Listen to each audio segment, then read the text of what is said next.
we got a new Series S, a new Series X, or Cylinder X, no, Xbox branding, I don't know. We got a new controller type that's gonna compete with the DualSense.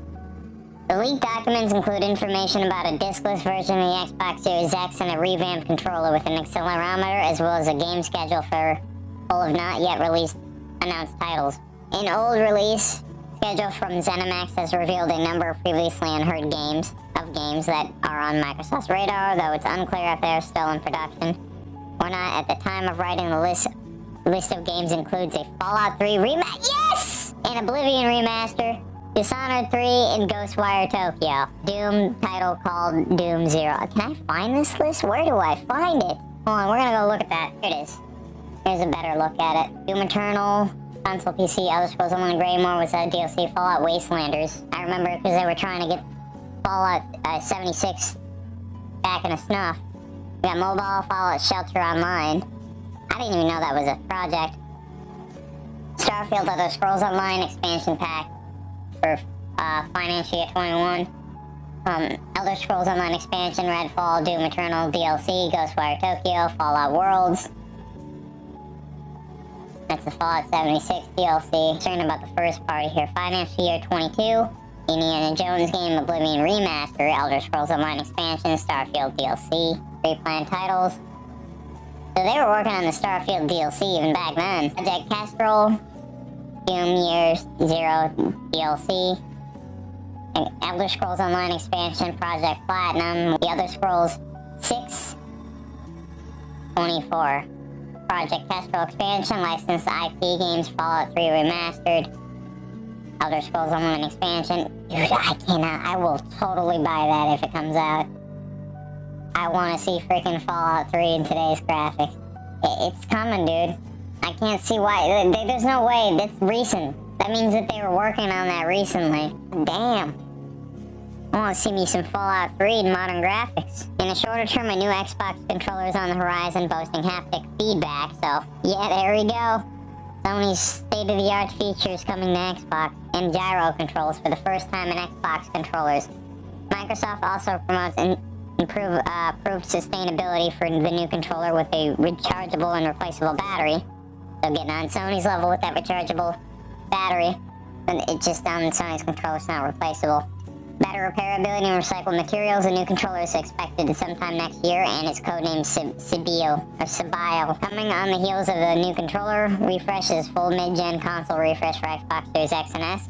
These will all come bundled with the new Sabio controller. The updated controllers will all be digital only, including the new iteration of the Xbox Series X, codenamed Brooklyn. Cylindrical form. And as I said, their branding for Xbox is kind of questionable. Basically, all their plans to 2028. While Spencer confirmed that a lot has changed since these documents were created, no details have been shared about what changes have since been made. Yeah, there's no way they can roll back the ship known as those next consoles coming out at the very least. They're probably already in production, vice versa, or they've already planned them out far enough ahead that they can't roll back the designs or anything. I don't see them walking a lot of this back. So the consoles are coming out in 2024 from the sounds of it. This is the targeted year. Microsoft itself leaked the documents, court says Xbox boss responds. A new filing confirms that the source of the leak.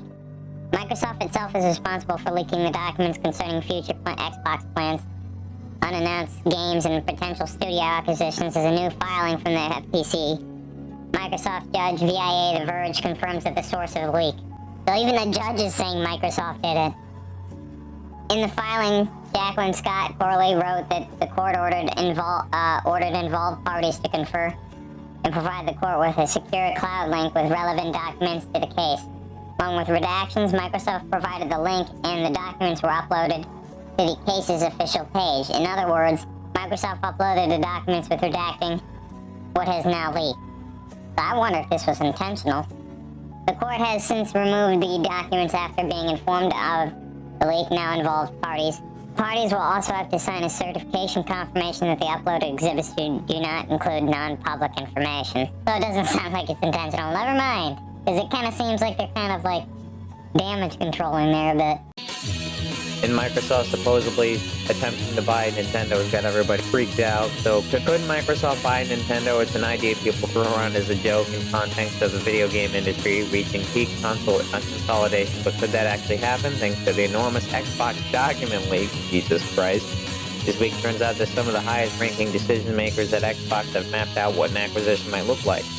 Microsoft's board of directors, including CEO Satya Nadella, has seen a full write-up of particulars of a Microsoft buyout of Nintendo, but don't get too excited about Master Chief and Mario sharing an ownership anytime soon. Experts say Microsoft is merely doing its due diligence and that a Microsoft takeover of Nintendo is not much more than a pipe dream. So as with all the things, you never know what might happen in the future. Yeah, they got plenty of money to sit on right now and with their IP, so it's not happening. They did have plans for it, from the sounds of it. As a publicly traded company, Microsoft is engaged in pursuit of endless exponential growth and driving more value to shareholders. Make no mistake, it's about the money. They also have expressed buying Nintendo in the past, and they were basically laughed out of the office when it came to them talking to Nintendo's leadership in the past, in the original days of the Xbox first one, and they were saying that their future exists off the hardware, saying that they would profit more as an entertainment company, like how they're getting into movies right now. So Lord only knows where the future brings to this, but I don't see it happening anytime soon. And Nintendo's in too good a place to be able to be considering selling themselves at this point. Microsoft, of course, does not need Nintendo to see the kind of revenue uptick that it wants. Part of its growth strategy is buying Activision Blizzard for $68.7 billion, Microsoft's biggest ever buyout and the biggest of all time in video games. The deal closes as expected. Microsoft would take ownership of Call of Duty, which Warcraft, Diablo, and other major franchise studio technology and infrastructure, and upside is seemingly enormous. That doesn't mean that they aren't. An opportunity in the future presents itself where Nintendo is up for sale. I guarantee you Xbox will be there with all money in hand to buy it, because they've expressed interest for the longest period of time that I've ever seen a company look at another company and be like, I want to buy that. Elder Scrolls 6 not coming to PlayStation 5 and won't release until 2026 at the soonest, Microsoft says. So we already knew, because Bethesda's now owned by ZeniMax, now owned by Microsoft. Of course, the games are going to be exclusive, so Microsoft paid $7.5 billion to buy ZeniMax, so it's no big surprise that the company would prioritize its own console platform. Yeah, I kind of figured that was going to happen. Documents from Microsoft's legal case at the FTC have emerged online, and key slideshows that Microsoft has no plans to bring Elder Scrolls 6 to PlayStation. So here is the thing on Twitter. Right here, Elder Scrolls, existing IP, release date to be, I don't know what she is, but expected 2026 or later. I'm going to put my money on later. Xbox and PC platforms available. Released on PlayStation, all X's. Of course, these ones were already before the company's purchase, so they have to continue to support those. Starfield, no, that's new. Redfall, no, that's new. Of course, Elder Scrolls 6 is not going to be on there either, and I guarantee you if they give next Fallout game probably won't be either, because now a first-party title for Xbox, apparently. This revelation about Elder Scrolls 6 did not come as much of a surprise. After all, Microsoft made Starfield exclusive to Xbox and PC after buying ZeniMax. It's only fitting the company's next game would follow a similar playbook. Game director Todd Howard recently spoke about why Starfield is a better game because it didn't come to PlayStation. Oh, that's a hard pill to swallow for them Sony fanboys. To me, I'm not bound to any specific platform, although Xbox is my preferred platform. I have all of them. Not really all that concerned, but for games I can play on Xbox, games I can play on PlayStation, games I can play on the Switch, I'm not shilling for one platform. Activision reportedly believes Switch 2 might be similar in power to PlayStation 4 and Xbox One, but nothing is certain yet. It's also been reported that Bobby Kotick wishes Activision had brought Call of Duty to Switch. Yeah, they expressed them not being able to push some of their IP onto Switch, so because Switch was underpowered at the time, still kind of is, so they kind of can't. Call of Duty's too demanding. Current titles, anyway. According to the newly obtained emails, The Verge Activision executives met with Nintendo executives in December 2022 to discuss the next Nintendo console. Activision Blizzard CEO Bobby Kotick is reported to have met with Nintendo President Shintaro Furukawa on December 15, 2022.